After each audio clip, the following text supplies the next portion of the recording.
Good afternoon, everybody. What's going on? It's the Flying Pig here on Flying Pig United with another little stream for you lads and lasses out there with the latest transfer news and updates to do with Manchester United. Get in there, my son. How are we all doing? It's been a good start to the new year for Man United. Only issues are there hasn't been much transfer goings on as there because, let's face it, we're a bunch of melters in the transfer window.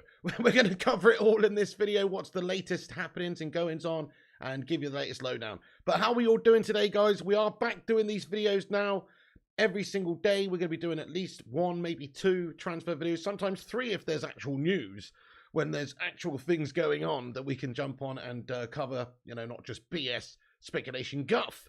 But we will cover the latest goings on this channel, so make sure you get yourself involved by subscribing, all that jazz. But also smash that like button on the video, help us out at the start of this show, and give it a share around if you want on social media. I've pinned the tweet to the top of the live chat for this show, so go give it a retweet. We'll give you all a shout out at the end of the show, lads and lasses. Let's do this.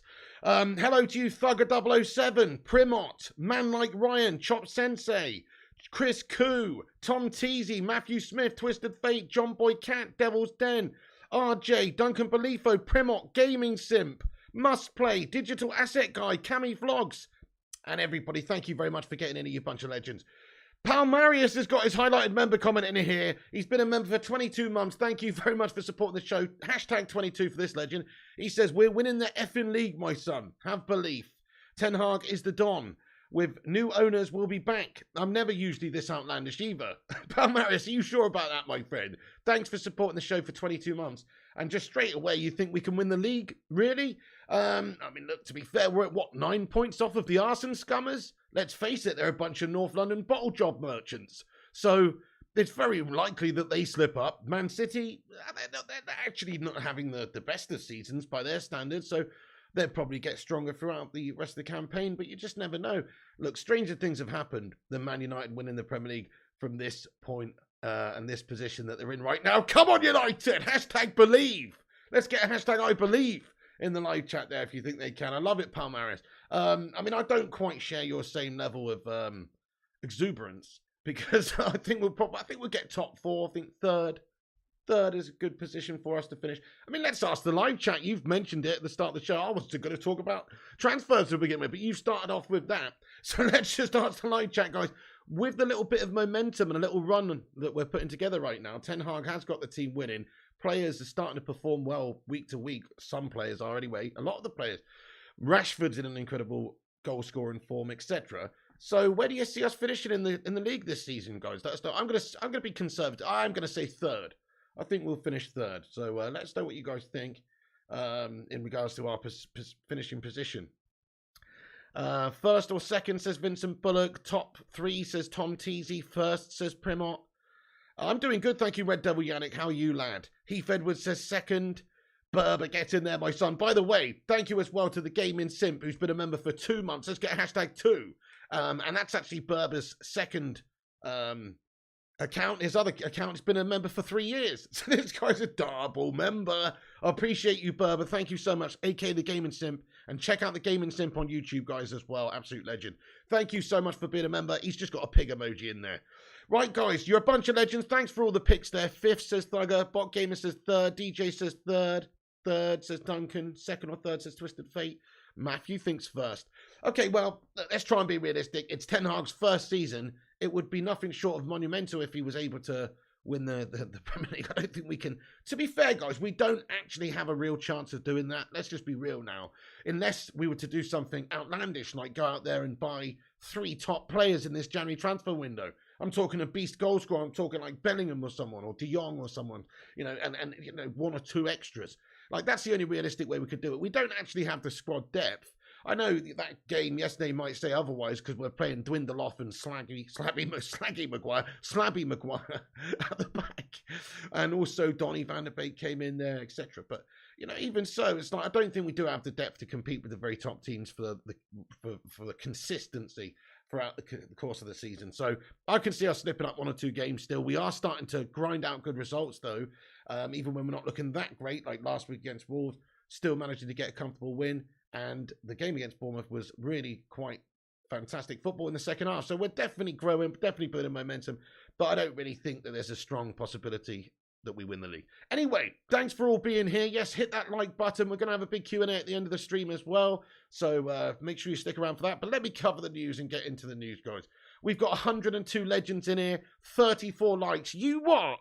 Yeah, if you're just getting in here, give us a boost up in the algorithm by twatting the likes, guys. And also, subscribe if you're new and have your say. You only need to be subscribed for 0 seconds to have your say, right, guys? Okay, so let's get stuck into it. I'm going to cover the goalkeeper updates first because, you know, it's the freshest off the press. But basically, De Gea's contract talks are sort of ongoing at the moment. We've got an update from Fabrizio just a short while ago that said that David De Gea confirms talks with Man United over his new contract. To be fair, he did an interview with MEN, and you can read that on there. But he says, "I'm relaxed for sure. It's going to end in a good way. I hope to finish my career at Man United. I was saying this is my club. It's a huge honour to be here, and I'm so happy to be here. And we're happy to have you here too, David." Another great performance from David De Gea yesterday. Just to add to the list of very, very many awesome performances from the Spanish Cat. I think most of us agree that even if he's not the most well-rounded goalkeeper, he's one of the best shot stoppers there is. And in terms of just a goalkeeper, in terms of stopping the opposition scoring, he's one of the absolute best. Maybe he's not the best distributor, maybe he's not the best with his feet or whatever. He's still good, and he's still actually, I think, adapted well to what we've done so far this season. I mean, there's no doubt in my mind that we should try and extend the deal for David De Gea. I think he's absolute class, and he's proven himself to Manchester United. He's proven himself to be one of the right sort of characters that we need.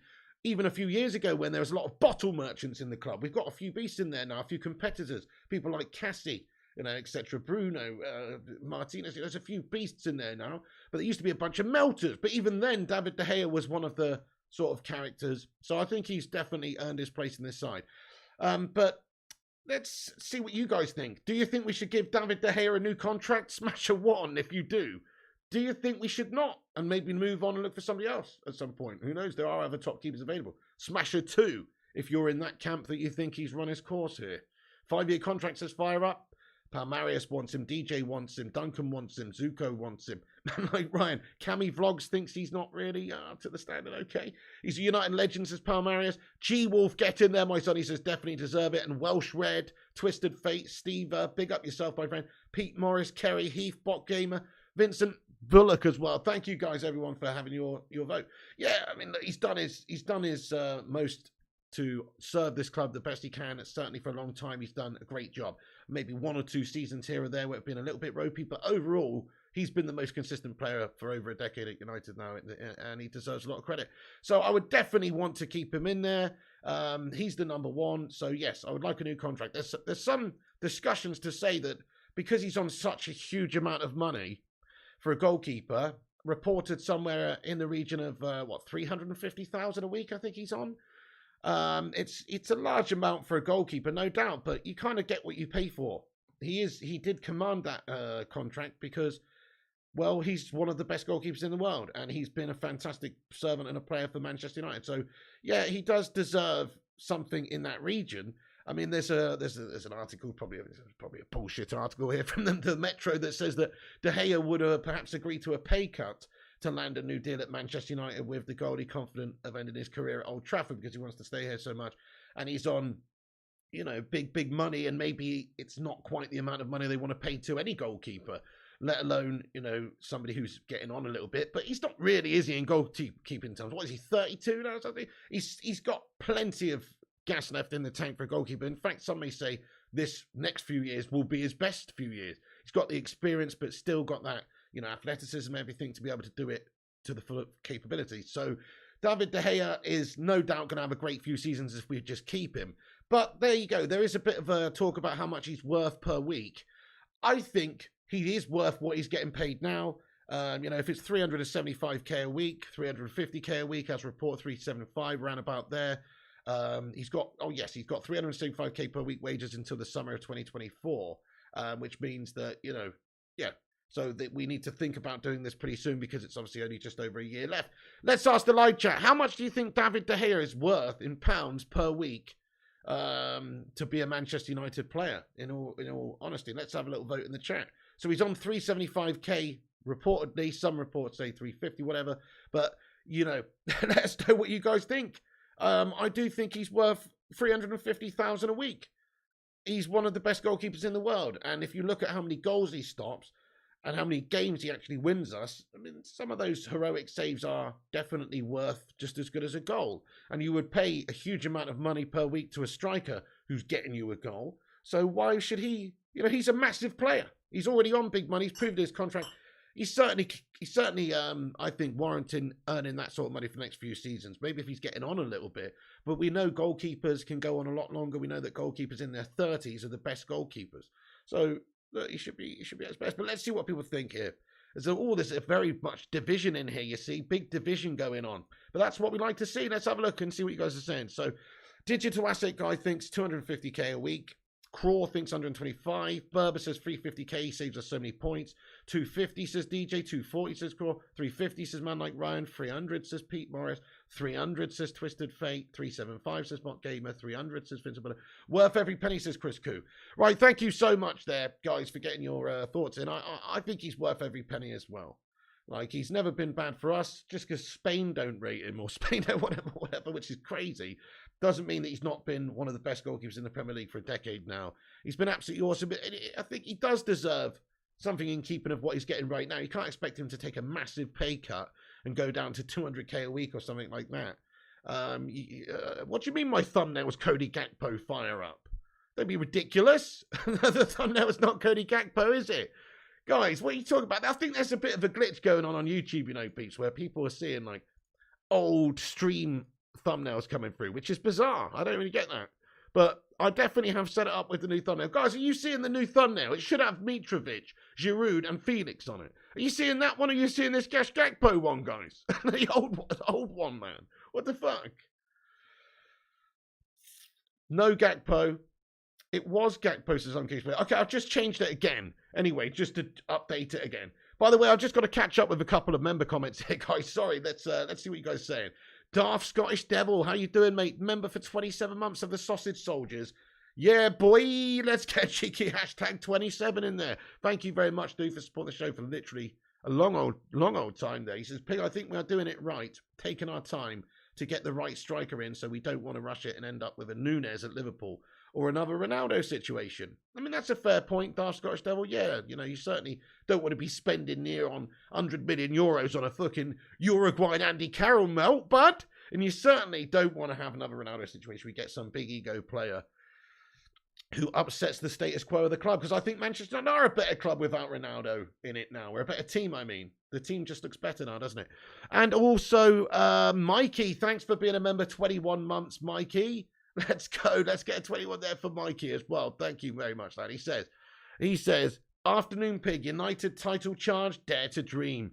Mikey, man, thank you so much. Well, you know, we've talked about that at the start of the show. I don't think it's that realistic. I think we'll finish third. But who knows? I mean, stranger things have happened. If United can just get that momentum going, we're starting to put wins together. I think if we actually had a crazy couple of weeks now where we beat Arsenal, we beat Man City in the league, if we did something crazy like that, yes, I would start to believe we could genuinely go and win the league.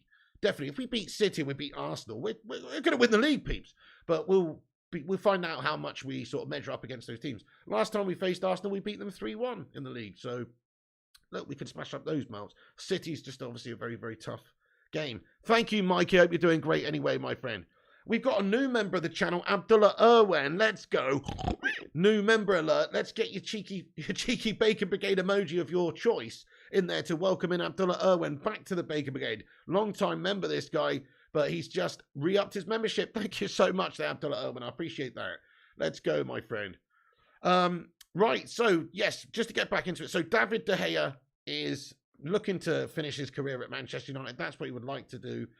It seems he loves this club. This club loves him. He's been the best player at this football club for the last 10, 11 years. Literally the best player overall when you're talking about consistency.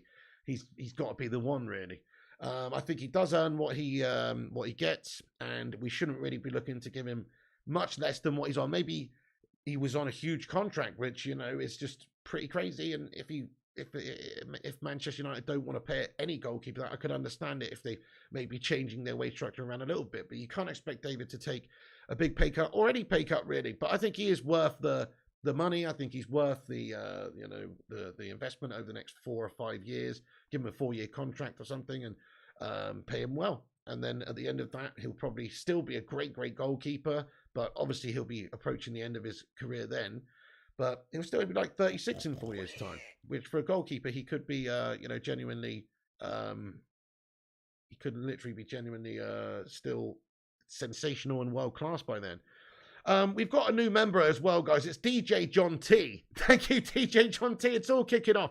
Guys, welcome in the new members. DJ John T, thank you so much. He's become a member of the Bacon Brigade. I appreciate that, my friend. Thanks for signing up. And love the United avatar there, mate. DJ John T, let's go, mate. Come on. And also, G-Wolf's been a member for 34 months and got his comment in. He says, you're such a legend. By the way, if you want to be a member of the channel, you can join up. There's a link in the description. And also, you could click the blue join button. You get access to badges, emojis. It supports the channel. And also, you get a highlighted member comment once a month, which is these green comments you're seeing in the chat. Thank you so much, G-Wolf, for being a member 34 months, my friend. You're a Don. He's a member of the Bacon Brigade as well. Tier 2 Don. Thank you very much, G-Wolf. He says, you're such a legend, my bro. Proud to be part of the Bacon Brigade. Love you, dude. And do you think we could challenge next season? Thank you, G-Wolf United, mate. Great to have you aboard the Bacon Express all the time. And yes, mate, thanks for being a member for 34 months. That is actually incredible. Do you think we could challenge? I mean, I do think we can challenge next season. Yeah, definitely. Next season's the one, isn't it? It really does sort of hinge on, as well, the ownership of this club. There's talks, of course, recently about the Glazers shit houses. Hashtag Glazers out. Glazers shit houses. Talk of them selling the football club potentially. If there's new owners that are prepared to invest quite big money in new players and all facilities and everything, I think Man United will be amazing next season. Just kind of like the Newcastle effect. It's not so much that they spent a load of money. It's more the fact that they got that whole stench off of their back, you know, of the previous regime, and now everyone's looking to progress. So that's kind of what I want to happen. But even if that doesn't happen and we still sign big players in the summer, we only need a few top players really to hopefully make this squad complete. Now we've got Casemiro, and he's such a vital part of the jigsaw puzzle. And then the defenders, Martinez and Varane, we haven't even seen a lot of them recently, but they are the next centre-back pairing to take us forward, I think. And then we've got a bit of depth there behind them. So yes, we just need a few more players in key positions. We need like a proper boss goal scorer, like a Ruud van Nistelrooy or a Robin van Persie, or just somebody, you know, somebody who's a top draw player who's going to get you a lot of goals in a season. That's the sort of player we need to have come into the team. But the midfield's taking shape. One more class midfielder as well. It's not going to be Bellingham, I don't think, but somebody of that sort of ilk would be nice. Thank you, G-Wolf. Let's get a 34 in there for G-Wolf. You're a legend, my friend. And also, Darth Scottish Devil has sent in a super chat. Thank you, Darth, again, mate. Once again, not just for being a 27-month sausage soldier, but also for your super chat here, mate. He says, Pig, without Ronaldo, Ollie got us third and second, and now Eric Ten Hag got rid of Ronaldo. We could finish fourth or third and maybe second. That's damning for Ronaldo. Oh, it is damning for Ronaldo. You just wait and see what he does to Al Nassr, mate. They're going to get relegated this season now. Now he's probably going to score like fucking 50 goals in 25 games or something over there. But no, anyway, thank you, Darth. Yeah, that's it. It is a bit damning for Cristiano Ronaldo, to be fair. Like, he wasn't a good catalyst for success at Manchester United. That's what we were hoping he was going to be, and he just wasn't that. Without him, we look better now almost instantly that he's gone. And before, we looked better before he came. Like, that was probably the downfall of Ole Gunnar Solskjaer in the end, was trying to have to accommodate Cristiano. And he obviously scored quite a lot of goals, but the team suffered elsewhere. You're seeing players having to score goals elsewhere throughout the team now. Got a lot of different goal scorers this season, but also players like Rashford getting into double figures. Is that 12 now for the campaign overall? He scored quite a lot of goals, and he's actually, Rashford's super impressive recently, isn't he? He scored in every home game for the last 6 games, which is pretty incredible. You have to go back quite a long way before then to find a player that scored in as many home games in a row. I think it's Wayne Rooney. You've got to go back to like 2010. Before that, it's Ronaldo and Ruud van Nistelrooy. So he's in very elite company there with that sort of form that he's showing at home. You know, fair play to Rashford. Let's just get an applause emoji in there. But yes, you're right. We're better without Cristiano, Darth Scottish. I agree with you, bud. Abdullah Irwan, thank you for the super chat, mate. Get in there. Let's get a love heart in there for these legends. I appreciate you. Right, let's get back into it. Let's get back into it, guys. Let's get back into the news here. We are going to have a big Q&A at the end. But David De Gea, close to agreeing a new deal. Let's hope it happens. I think it would be great for the club, obviously, to get him tied up to a longer deal. His contract runs out in the summer of 2024. He's a world-class player. He does deserve, I think, to be paid what he's paid, and I think he deserves to have that faith shown in by Manchester United to give him a nice long contract. Let's face it, this guy's been here since the day dot, not the day dot, but since 2011. Sir Alex Ferguson brought this guy in. 2011 was Sir Fergie was still here, obviously. So he's spanned a long period of this football club. He's got it in his DNA now, Manchester United, and he certainly wants to stay. So that's good. But in regards to other goalkeeper news, a little bit interesting. Obviously, Dubravka recalled by Newcastle United. And Man United now on the lookout. We've still got Tom Heaton there, but we're on the lookout for a backup goalkeeper in case something does happen to David De Gea. And apparently we held talks with Crystal Palace for Jack Butland. And United are reportedly interested in signing Palace goalkeeper Jack Butland on a loan deal. This is some reports that have come out from various different outlets, including the MEN.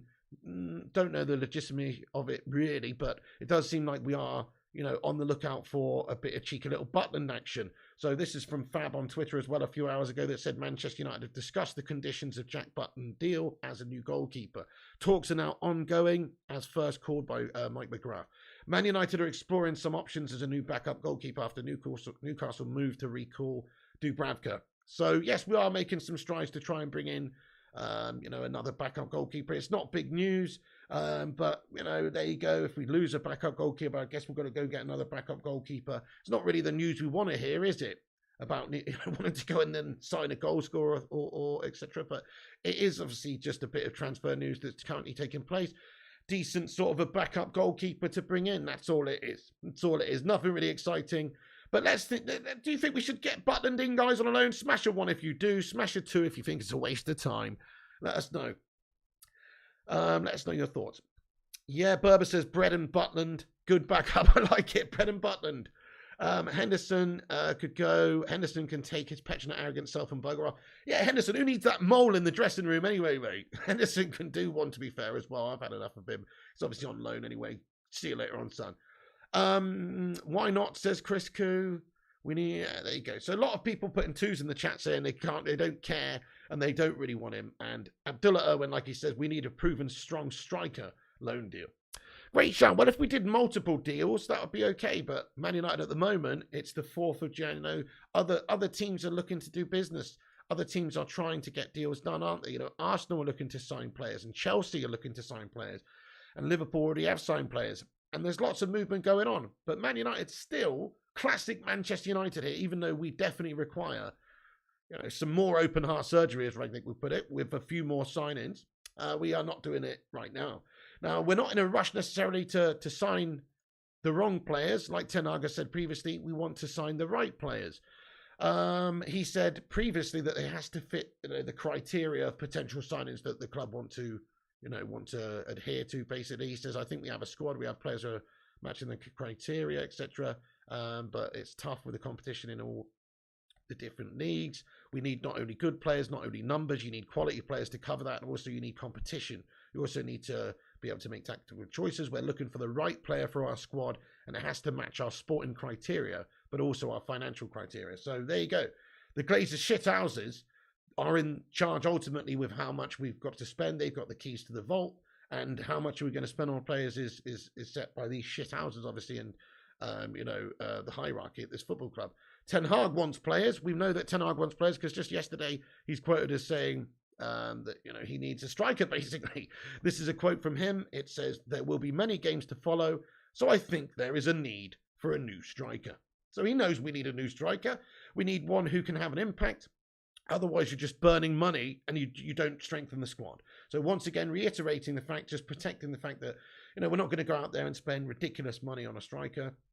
We're looking for the right striker that can just come in and do a job for us now and score X amount of goals and help out. I mean, it's unambitious from Manchester United because I think we are looking around in the sort of the loan market here. I don't think we are looking to really go out there and spend 70 million on a player like Liverpool have just, well, they've not spent that amount, but they spent 100 million. Some of them they spent 45 million or 37 million pounds, whatever it was on Gakpo could rise up to 50. So they've spent a bit of cash in Jan. We haven't spent a bit of cash in Jan.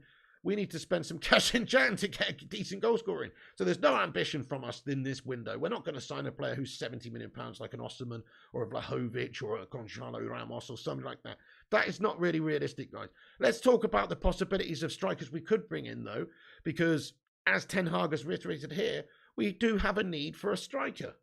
And so I'm thinking about, now if you look at the thumbnail for this video, there's a few players on there which could be, perhaps be, you might be able to do a deal, could be available.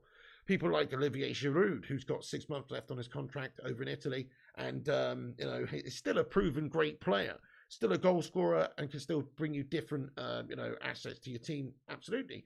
Maybe you could approach them. It's expected that AC will offer him a new deal in the summer, but maybe there could be a deal done for an aging player who's 36 or 35, 36.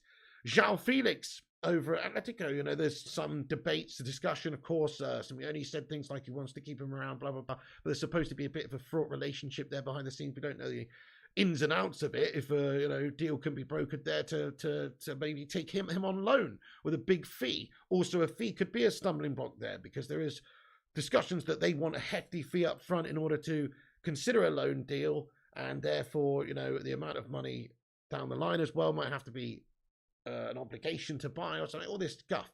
So who knows if that's realistic. You've got players that are available to buy for maybe not a huge amount of money, just aside from that as well, like Mitrovic. Now, Mitrovic just keeps proving that he has got great goal scoring pedigree, but he's also just like a great talisman and a great hold-up man, and but really good, just finds the back of the net, doesn't he? There's no doubt about it.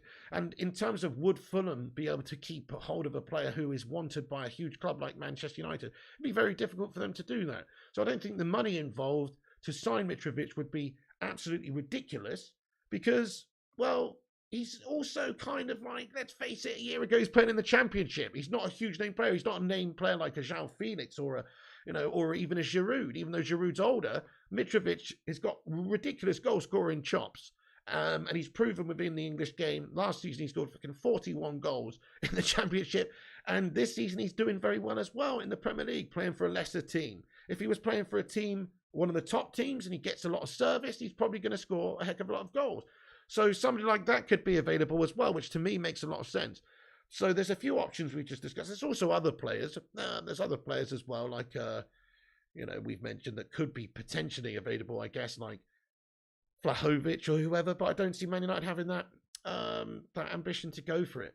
So it's like we've got a few different options. None of them are perfect.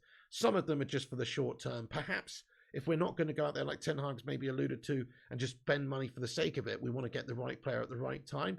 And if that player is not available in January, by Man United standards, or, in regards to our finances that are available, or, for whatever reason, then we might not go and get anybody significant. It might be a case of getting a lone player in, just another body in. Hey, Spooky Ghoul, IQ Insane, everyone, thanks for joining us. Keep smashing that like button if you're just getting in the stream, guys. Help us compete with clickbait wankers and corporation melts by hitting that thumbs up button. It is free. And also, give us a subscribe if you're new to the channel and get involved in the chat with the legends. Shout out to all the moderators like Berber, doing bits in the chat. He's put the channel membership link in there if you want it. Thank you, lad. And all the mods for getting in here and moderating the live chat. Shout out, everyone. So, yes, I think we've got to sign a striker in this January transfer window. If we don't, then it's a big miss. I'm going to ask the live chat for one name, one realistic name that we've just discussed here. One realistic name. In an ideal scenario, who would you like to see Manchester United bring in the January transfer window? To me, I'm analysing all the different options. I'm thinking about loan deals or big money deals. None of them quite add up to me, especially with the Glazers shithouses being in here right now. I don't think they'll spend the money. I think Mitro, personally. I do think Mitro, because I think you could have him for maybe 30 mil or 40 mil or something at maximum. And he's still a decent sort of an age. You're going to get a couple of years of service out of him at least. He might be replaced further on down the line as the starter, but he still can do a job in your squad, absolutely, for a couple of seasons.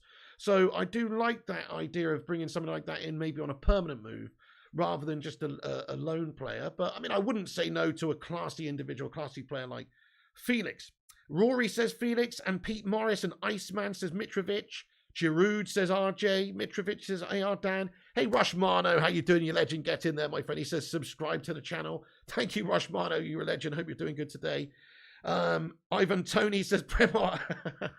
He's got a few issues, though, doesn't he, bud? Yeah, Aidan Feeney says, how is that Chelsea can spend all this money? Well, Aidan Feeney, it's quite simple, really. They've got a new owner, new ownership, new hierarchy, new money. Todd Bowley, and they're spending. They're spending. They want to invest, and they also have, let's face it, not had a good start to the season, and they're playing catch up. Man United also need to spend, but we don't have new owners who perhaps are prepared to invest at the start of their ownership. We don't have that right now. We've got the shithouse Glazers, and from their point of view, if you actually think about it from their point of view, what did they spend in the summer? 200 million pounds, 220 million pounds, wasn't it? I can't quite remember now, but it was a while ago. There was a lot of money that Man United invested in the summer, in all fairness.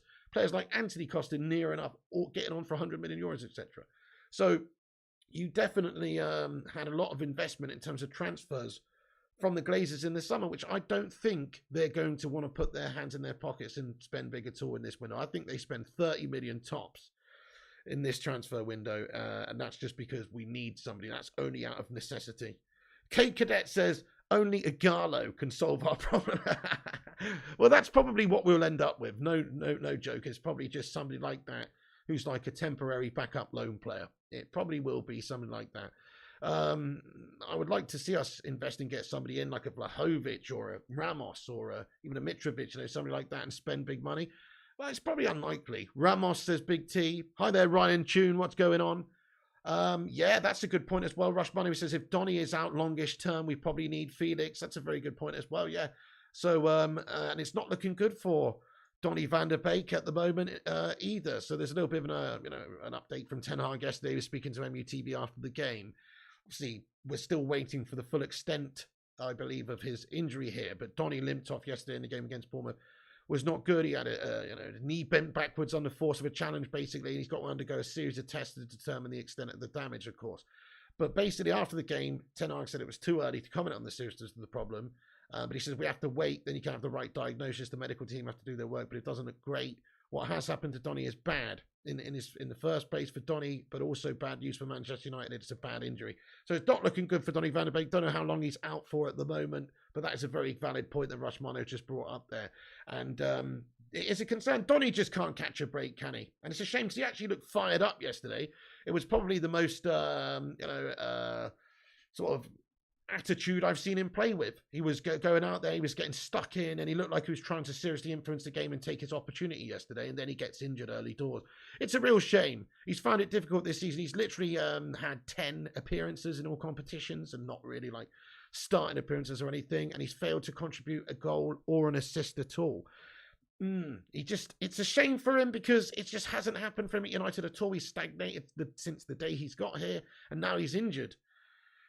So it's a shame because he was just starting to maybe, come into things a little bit. Ten Hag had given him a little bit of faith, and it's a big shame. So let's get some love hearts in there and a hashtag get well soon for Donny van der Beek, because I do worry about his future progression in the football club even more so now. It's a big shame. Somebody else who's not got any issues, though, with development at the moment is Aaron Wan-Bissaka, who's supposedly still wanted by a few different teams, but he's had a great run of games recently. Fair play to the Spider. Ten Hag's loving that. He's commented and said that he's very impressed with Wan-Bissaka's recent form. And also Rashford, his goal-scoring run is just undeniable. So just a couple of positives there. And Alejandro Garnacho's averaging a goal contribution every 93 minutes this season. So get in there, Alejandro Garnacho, young lad, doing bits. But anyway, yes, Donny is injured. So let's get back into the transfer discussions here, guys, about potential signings. So, yes, okay, so there's a few players we've looked at there. What about Marcus Thuram as well? So Man United are reportedly interested in this guy. But, obviously Ronaldo's left. We've got to get somebody. The Dutchman told reporters last week that we need to wait for the right players to come in and not just buy for the sake of it. He said we're looking for the right player for our squad, and it has to match our sporting criteria. We've been linked with players like João Felix, and apparently we are front runners in regards to maybe bringing in Thuram as well. So look, it's just another bit of speculation there, guys. It's nothing concrete at all. It's just another name to add to the list of about 7 or 8 players now. Basically, just go and get one of them. All these players we've just discussed now. João Felix on loan, Mitrovic, fucking Vlahovic, Gonçalo Ramos, this guy, anybody, Jonathan David. I'd take anybody right now, to be perfectly honest with you. We just need to go and get a goal scorer because I'm sorry, Tony Martial. I've got a buzzing wire on my desk again. Hang on, I've got to do some open heart surgery here. There we go. But we don't have a bloody enough of a good strike force, guys. Tony Martial isn't good enough to provide us with all the goals and consistency that we need. We need somebody that can take chances. You look at him flailing around like a friggin' Magikarp yesterday in the air, and he can't get anywhere near these great passes that are coming into him. He's just not got that killer instinct in front of goal that we need for a proper centre forward. Ask yourself this. If that was Mitrovic even, who had the same chances as Tony Martial yesterday, you'd expect him to probably bag one of those. That's the difference. Like, Tony just doesn't have that killer instinct in front of goal. We don't have enough depth there. We have to just go and sign one of these players. So bloody well do it, Man United. It's the 4th of Jan. There's plenty of time. We don't need to panic. But games are coming thick and fast. And we're currently relying on Tony Martial, who is an injury-prone player as well. Little update from Ten Hag on Tony Martial, in fact, after the game. He said that he's expecting Anthony Martial to be available for Friday's FA Cup contest with Everton at Old Trafford. He was replaced in the 69th minute at Tuesday's clash against Bournemouth after a knock.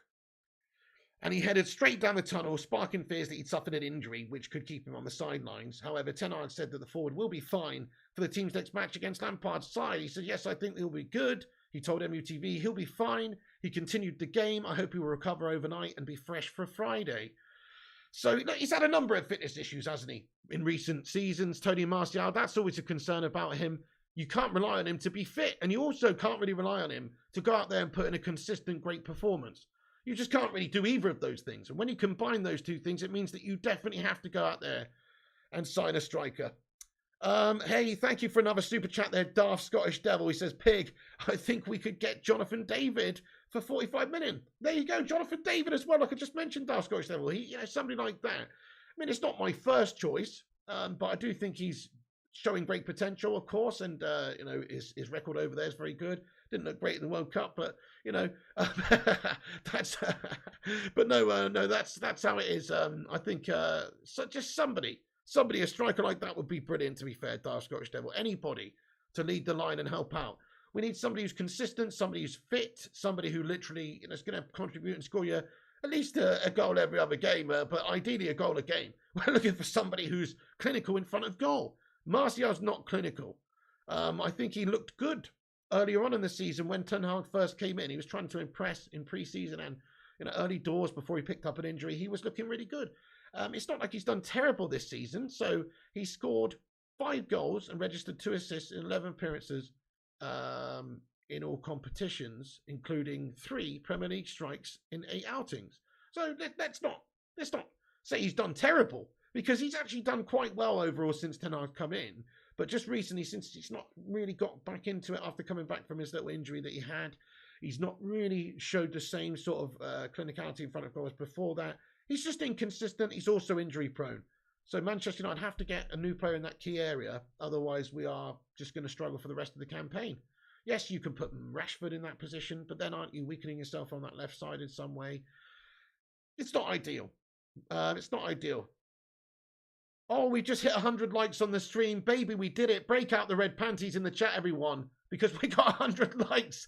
Thank you, everyone who's hit that like button. I appreciate it. Thank you very much. And if you haven't hit the like button, ask yourself why. Smash that thumbs up on it and get yourself in here. Say hello. And also subscribe and click that bell icon for notifications if you want. We're going to be covering all of the updates throughout the transfer window in regards to Manchester United in a no bullshit, no clickbait way. So get yourself involved and click the bell icon, click the subscribe button. Nice one.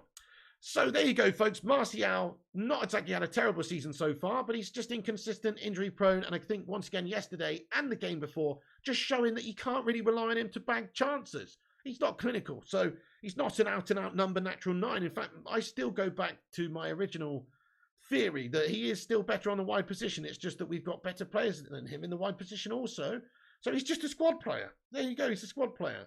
But it's a shame. I hope that he can come back into it and start, scoring goals and being clinical for us over this next period of a few games, because we need him. We haven't gone and signed anybody yet at the start of the window. So we absolutely need him to perform and fire and stay fit. So I really hope he does. And let's hope that he, goes on an incredible run now. But it doesn't fill me with confidence. Roll on Friday, absolutely great white. Yes, indeed. Jedi Stew, what's going on? You were the 100th liker. Thank you, Jedi Stew. What a lad. What a lad.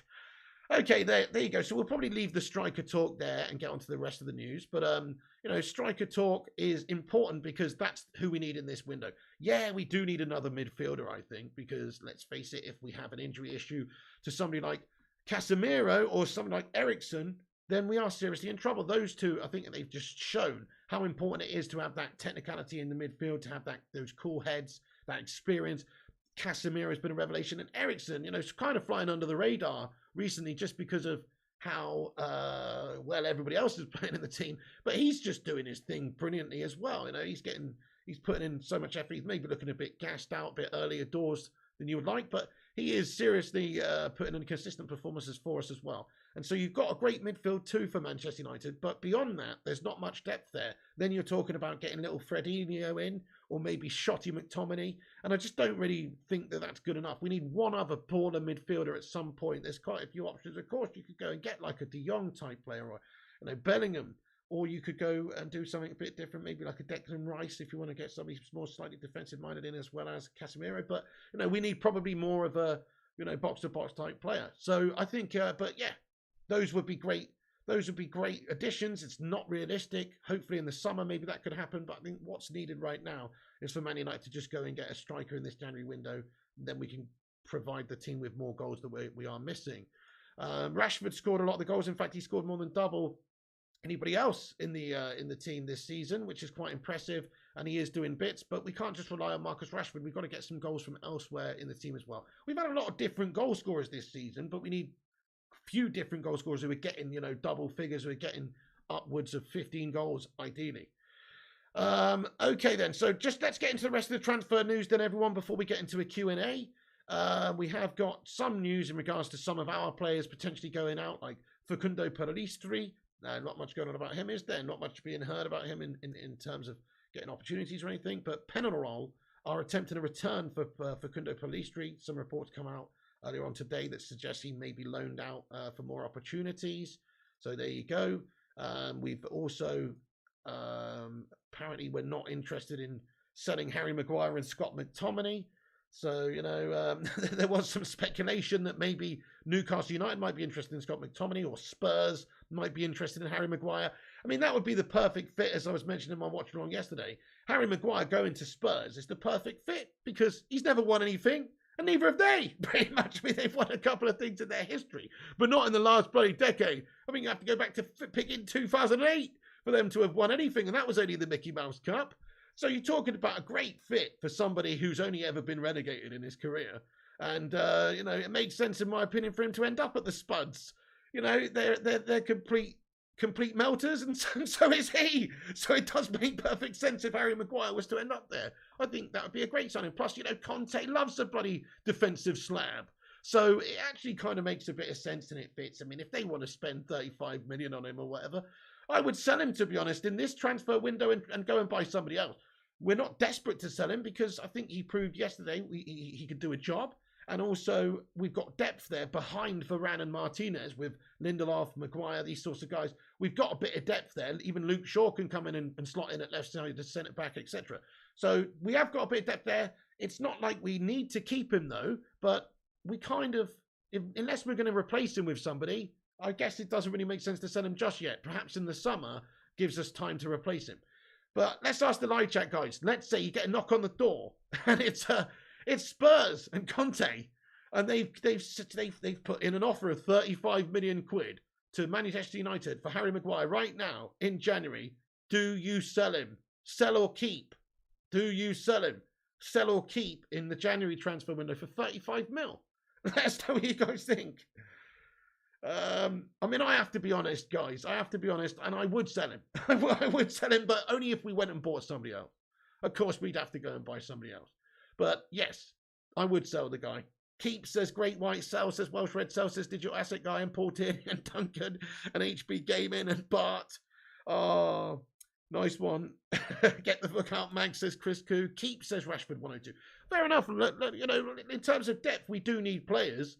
So I'm not saying just sell him and don't replace him, but if you could go and get a younger player with more potential, maybe just to come in and to be a rotation player right now behind Martinez and Varane, but you've got somebody else to come in, then that would make quite a lot of sense to me, because we've been talking about his abilities for a while. It's not that he's not a bad player. He is actually a good player. He's got some great attributes. He's a big slam for heading things away. He's supposedly a threat from corners, like going forward, but he's not. He's also good on the ball. He's got some strengths, but he's just slow as all sin.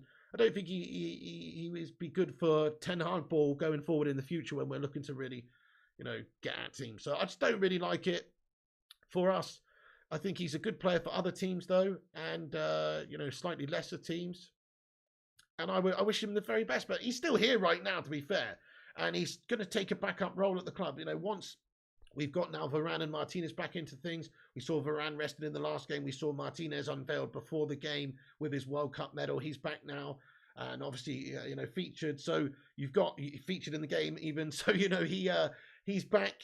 So those two are going to probably be, staking a claim for the two starting centre-back spots, because they are the two best centre-backs we've got, I think, Varane and Martinez, and they've established the best partnership we've seen in recent times. And until that's proven otherwise, I would put my faith in those guys going forward and say Martinez and Varane are the two guys that we deserve to play. Varane's injury prone. There's also a lot of games that are coming thick and fast. You need players to come in and step in and do a job when those guys are not available for whatever reason. So you do need to have a couple of really good defenders behind them. We've got a couple of good defenders behind them that are probably good enough to do that job. But are they happy with that? Is Maguire happy with just playing back up to those guys? We'll find out. There may be conversations that take place in this window between Ten Hag and Maguire in regards to just that. Or maybe it will wait until the summer, because Ten Hag will just say to him, look, we definitely need you to the summer. The squad is a bit skeleton. The Glazers shithouses aren't going to let us sign new players. So, we do kind of need you. So I think it's likely that he stays. It's likely that he stays. But if there was an offer that came in for him for a decent amount of cash, I think United would probably be silly not to accept it, because he's on big money at United. He's also not really the player that we want at United. He's been great for England. That's not what I'm interested in. It's for United, he's not really been very good, and it's consistently not good as well. So for me, he is surplus to requirements, and if you could cash in while there's a bit of a premium for him, because let's face it, his stock is quite high after the World Cup. He had a really good performance. I think he actually consistently performed about as good as anybody in that England squad throughout the whole tournament. So he had a good tournament. Maybe he could go on and do good things, but he's just not going to be afforded the same level of opportunities that he would want. He's the captain, technically, and he's going to be playing backup. So I think that's where it ends. I think he'll probably be in the summer, and he'll probably leave then. Let's ask the chat, does Maguire leave in January? Does he leave in the summer? Or do we end up giving him a new contract and he stays forever like Phil Jones 2.0? I don't know. Okay, we've also received an injury boost ahead of the Everton game in regards to Anthony. So he took part in training on Wednesday afternoon after he missed the Bournemouth game due to injury. So Brazilian winger started obviously against Wolves on New Year's Eve. But he was not in the matchday squad for the game against Bournemouth. So he's now back training, which is good. And Erik Ten Hag was asked about Anthony's absence pre-match, and he just said he's injured. So he sustained some sort of hip injury at the end of October as well, and he was sidelined for some fixtures, and he returned to fitness, and then he had another little issue there. But no, he's going to be back hopefully to play, which is good. I think Ten Hag actually did a genius job in the last game, didn't he? Sort of resting players that we needed to rest. Donny's came into it. Of course, he did get injured, unfortunately. But then Maguire and Lindelof going in there, people were saying, "Oh, it was a shit lineup, to be honest, on paper." But it got the job done, and it got the job done well. Clean sheet, 3-0. And now we've got other players who were not risking that game, who are not injured. Like, you wouldn't want to, overuse Rafael Varane, say, because he's an injury-prone player. So it's good that he sat out the game, because now he'll be ready to go 100% for the next game. It's just very good. Good man management, I think. Good overall squad management from Erik Ten Hag. Nice. Well, let's cover the rest of the news. Then we'll get into the Q&A, peeps. So just a few little more things that have come through here. So reports are that Jude Bellingham has prioritised a Real Madrid move over any other club at the moment. We don't know, of course, who's going to be prepared to spend the money and all that kind of thing. But apparently Jude Bellingham, this is just, probably it's just speculation, Guff, is most interested in Real. I honestly don't think Man United have much of a chance of signing that guy anyway, because he is going to be £100 million player, and there's other top clubs who are winning things at the moment who would want to take him as well. And Man United, with the current owners and everything, we're not the most attractive proposition to go and play because there's no guarantees we're going to win trophies over the next couple of seasons. We should do. We've got a good squad. Ten Hag's a good coach. He's proven himself really well at the moment. In fact, I've got a great graphic here from transfers_UTD on Twitter, aka my man Rushmano, which says that the win percentage after their first 25 games at the clubs, Eric Ten Hag at Man United is 72%. Tuchel was 68% at Chelsea, was 68% at Chelsea. Guardiola 56%, Arteta 56%, Klopp 52%, Conte 52%. So that's pretty fucking good going, really. That Ten Hag's win percentage 72% after the first 25 games at their clubs. Not an easy time to come in, especially when you consider he lost his first 2 games. So he has actually done tremendously well getting this team sort of firing again and grinding out results and defensively solid. We'll see over the next few games of the league how things do pan out this season. Because as I say, if we beat City and Arsenal, look, we're going to win the league. I believe we'll start to build the belief and the momentum that we could go on and win the league. I really do. If we lose those games, you know, we're gonna be fighting that out for that 4th place. That's how it is.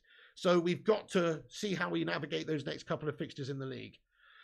Right then, okay, so if you're just getting in the stream, guys, I'm going to give you a little rundown of what we've been discussing. I can't believe I've been waffling here for 53 minutes already. That is mad. Hit that like button if you're just getting in the stream, and we're going to have a Q&A in a few minutes. I'm just going to run down some of the things I've discussed in this video, so for anybody who's just getting in here, and then we'll get into the chat. So if you're just getting in here, guys, at the start of the show, we're talking about David De Gea has confirmed talks with Manchester United over a new contract. Speaking to MEN, he said, "I'm relaxed for sure. It's going to end in a good way. I hope to finish my career at Man United. I was saying this is my club. It's a huge honour to be here, and I'm so happy here." De Gea is got a year left on his contract, just over a year left on his contract. It ends in summer 2024. He's on a reported 375k a week at Manchester United. Huge money, massive money for a goalkeeper, any goalkeeper. But I think he's worth it. I do think he's worth it, guys. And I think Man United just need to do everything in our power to sign him up to a new deal for 4 years or 5 years, and that's it. After that, you know, then of course he's never going to see money like that again. But he is worth it at the moment based on his performances that he's putting in consistently for us. Again, yesterday, okay, we'd have won that game either way yesterday, but you never know. Moments of games, teams can pull themselves back into it. Momentum swings this way.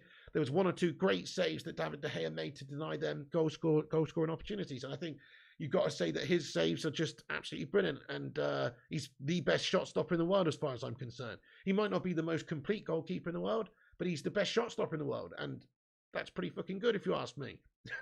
It's pretty damn good for me.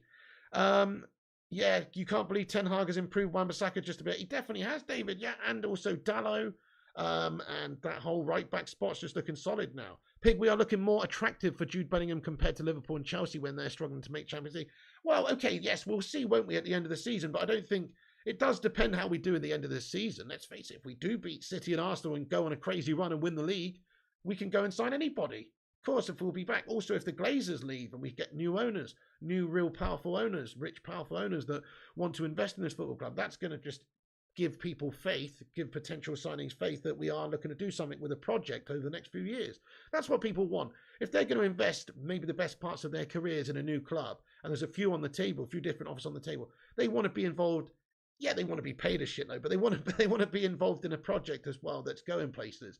If you're a proper winner, if you're a competitor, maybe if you're just like, you know, if you're a proper winner competitor, you want to be involved, you know, in a big project. You know, you're not just going somewhere for the money, and unless your name's Cristiano Ronaldo, mate, and you're going to play in the Saudi League, pal, for 200 mil.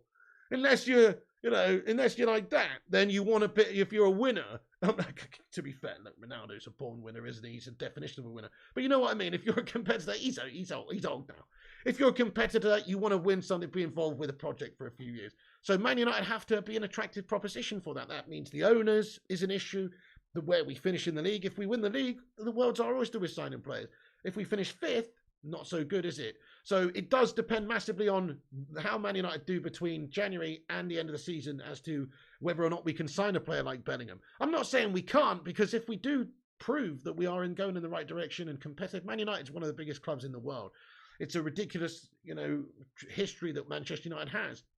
And also, it's the most known club around the world, more or less the most known club. perhaps the most followed club in the world, depending on what statistics you believe. Globally, this is the most supported football club. So that tells you everything. It's still a massive football club. So yes, if we've had a strong end to the season and everything's progressed in the right direction and we've got money to spend in the summer, then we could sign a player like that. But it's not that realistic. It's not that realistic. Right, okay, so yes, so there you go. There is that's the latest on David De Gea. He's signing a new deal, and hopefully, anyway, we'll see if that's going to be negotiated soon. But David says that he's hopeful of a contract extension, and he said that the new contract will end in a good way. So let's hope that means that we're going to sign him up to a new long-term deal. He does deserve it. That would be great. Also, what else have I got to cover before we get into it? Yep, Ten Hag on the right back situation. He said Wan-Bissaka has done very well in the last few games, both defensively and offensively. Still, teams like Palace, Wolves and West Ham have asked for information on Wan-Bissaka a few weeks ago. There's a little update there from from Fabrizio in regards to just what Ten Hag said there in regards to Aaron Wan-Bissaka. But we've got depth there. We've got quality there. You need two right backs. And I think Dalot is probably the player for me to take the starting spot in the team if both are fit based on his performances this season. But the last few games, Wan-Bissaka has been brilliant, and he is defensively better than Dalot. I think Dalot's offensively better than Wan-Bissaka, but Wan-Bissaka is improving in that department as well. He just deserves some credit because he is looking sharper going forward. He is getting a better quality of ball in at the moment. Hopefully, it can continue and he can develop into a real well-rounded, wing back. But let's have a vote in the live chat, guys. Who should start at right back if if you're playing Arsenal or Man City or the big game? Who do you start based on their season so far? Dalot or Wan-Bissaka? You prefer Wan-Bissaka, says Thugger007. Yep, Jack Butland to Man United. We discussed that as well, MUFC. I'm just going to cover all the latest stuff and then we get into the chat. Dalot, Wan-Bissaka. Okay, most people saying Dalot. Well, he has had a tremendous few months. He deserves it, to be fair, based on form and consistency. He played a heck of a lot of games for us as well. Loads of games. Now, he deserves to be the starter at the moment, but Wan-Bissaka, it's nice to have him in there. And we do need to rotate for all these games that we've got. Definitely. So, in regards to Jack Butland, yes, that's more news that's come out earlier that we are taking some discussions taking place with Crystal Palace and potentially with Jack Butland for us to bring him in as a loan capacity just for a short-term move to replace Dubravka. So, yeah, nothing that exciting, but Jack Butland could be coming in as a backup goalkeeper as well. And then just finally, like we said at the top of the show, Ten Hag previously been talking about yesterday, quotes came out from him saying that Ten Hag got a new striker at United. There will be many games to follow. So I think there's a need for a new striker. We need one who can have an impact. Otherwise, you're just burning money. You don't strengthen the squad. So Ten Hag knows we need a striker. Hopefully that's what's coming in this window. There's a few different options. There's a few on this thumbnail that we've seen there, like Mitrovic, who could be available. Giroud could be available. Giroud's only got 6 months left on his contract over there in Italy. And they're expected that they'll offer him a new deal. But if United were prepared to offer him a nice deal and prepared to offer AC a little bit of cash, maybe they consider it. So, it's not beyond the realms of possibility. There's also João Felix on a loan deal capacity, which could work as well. For the short term, Felix would be good. Any of those players we just mentioned would be good. There's a few other players that are linked as well, which are not that realistic because they involve higher price tags and transfer fees. Players like Gonçalo Ramos, Vlahovic, Osimhen, these sorts of guys are still linked with us, but they're not that realistic just because they are going to command a significant amount of money to get the transfer done. So it's a shame, but that's pretty much where we're at with Manchester United and bringing in new players in the transfer window. It's not that likely that we're going to go out there and do much business. Probably just a backup goalkeeper and some sort of striker. Some sort of striker is needed. Right then, guys, let's get into the live chat. That's basically the news of the day. That's the latest sort of updates. There is a bit of a Twanzebe update that's just come in. Thank you, Roshmano, for the update here. A bit of an Axel Twanzebe update has just come in. Quotes from Axel Twanzebe's agent that say, of course, the player himself will have to keep proving his fitness, but there are several clubs interested, mostly from the Championship. Watford are one side who are keen, though. So maybe we could see some resolution for Twanzebe, seeing as he's got no future, does he? Really, it seems here now. Yep.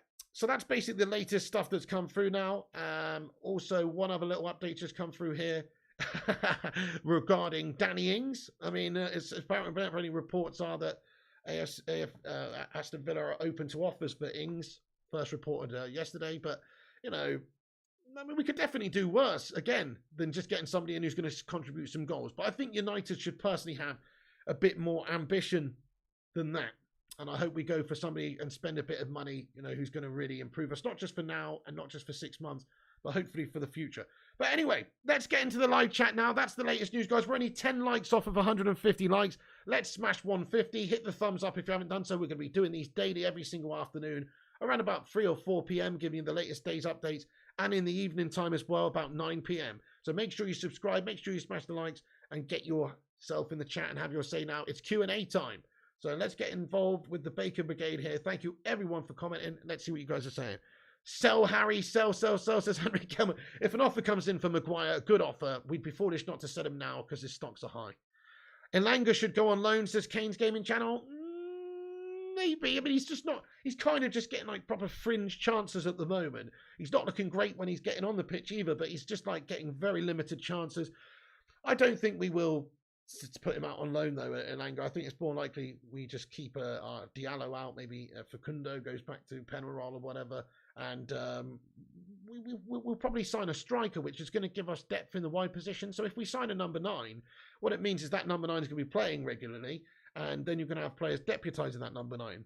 That could be, it could be Rashford, it could be Martial, it could be Bruno even deputising when needed for the number 9. But number 9 is going to come in and play, which means that your current number 9, which is essentially Martial, is now relegated to playing anywhere across the front three as a utility player, essentially. So it does give you depth, though, because you've got Anthony and Sancho who can play on the right. Sancho can also play on the left. You've got great depth on the left with Martial, Rashford, Garnacho, etc. So you've got a lot of options where you can, all of a sudden, just by signing a number 9. So maybe so, because if that happens, you think about it, if we do sign a number 9, there's so many players there who are going to be ahead of Anthony Elanga. So you are kind of onto something there. Maybe he does need a loan, because if you think about it, on the right side, there's so many players that can play there. And on the left side, there's so many players that can play there. If you get it right, yeah, he's already getting fringe opportunities and barely playing. So he's not going to get many opportunities if we sign another player, I don't think. Sully HB says, Pig, we need you to become the new owner of United. Right, let's have a whip round and I'll buy it tomorrow, yeah.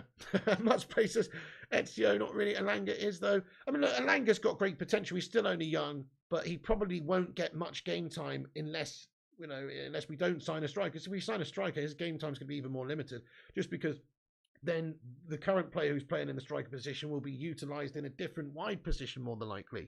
Hey, the Gaming Jew, what's going on, you legend? Get in there, my son. He says, hashtag Glazers out, hashtag Flying Pig in. There's a lot of call for me to take over from these shithouses. I'm skint, guys. And I'm not going to be able to buy the club. Thank you very much, the Gaming Jew. I hope you're great today. Let's get a hashtag Glazers out in the live chat. That's the fundamental issue with this football club and will continue to be so until those shithouses have left. So, yeah, never get away from that. Let's hope that, I mean, that would be the best transfer, is those bastards back to bloody New York, or, those bastards out the team. Selling the football club would be the best thing. That would be the best transfer. I would take 0 signings until summer if they were to sell the football club. I really would. But look, we're still waiting for more movement on that. We know there's discussions going on behind the scenes. But is it just a case of them trying to get outside funding so they don't have to spend their own money to appease the fan base? Or are they truly looking to sell the football club in its entirety? Big questions. There you go, Rushmano. Very true. He says, when Sancho comes back, Elanga will have no chance. Hey, Solo Tamura, what's going on as well, you legend? Get in there. He says, Elanga won't get a chance. It's a fair point, yes. I mean, we need depth, don't we? Garnacho just looks like a great backup player for the left side of the pitch. Anthony and Sancho on the right are going to have to battle it out to take that spot. And on the left side, then it just gives you lots of depth. Rashford's the main man, of course, there. Martial can back him up. There won't be many opportunities for Elanga, it has to be said. I mean, I think he's just not really getting that many opportunities. And when he does get them, he's not looking that great. So I probably would be up for it. Glazers out, says Roos, and Duncan gets in there. Maguire new contract equals new batch of memes until 2030. It's not going to happen, bud. It's not going to happen. They can't make that same mistake twice and give another Phil Jones-esque player a Phil Jones-esque contract. Can't happen. Can't happen. How is Phil Jones even still here? Let's just talk about that for a second. How preposterous. How preposterous that Phil Jones is still here. And he hasn't even played. Like, he's barely played. He's played like 2 games in like 3 years or something. He's just here because we gave him a stupid contract once, which he just doesn't want to give up because it's too good. He doesn't want to play elsewhere. Like, that whole situation is actually preposterous, isn't it? It's mad. It's actually mad.